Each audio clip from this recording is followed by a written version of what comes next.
कोंडागांव जिले के केशकाल विधानसभा में सभी राजनीतिक पार्टियों का चुनावी संपर्क जोर शोर से चल रहा है। सभी राजनीतिक पार्टियों के दिग्गज नेताओं के द्वारा जनसंपर्क किया जा रहा है।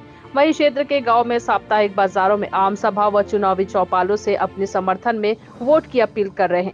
केशकाल विधानसभा के भाजपा प्रत्याशी नीलकंठ टेकाम भी अपने विधानसभा क्षेत्र के गाँव में चौपाल और बाजारों में नुक्कड़ सभा लगाकर सघन जनसंपर्क कर रहे हैं। नीलकंठ टेकाम अपने कार्यकर्ताओं के साथ गांव-गांव जाकर चौपाल लगाकर कांग्रेस सरकार की विफलता और नाकामियों को जनता को बताते हुए जीत का आशीर्वाद मांगते हुए राज्य में भाजपा की सरकार बनाने की अपील की।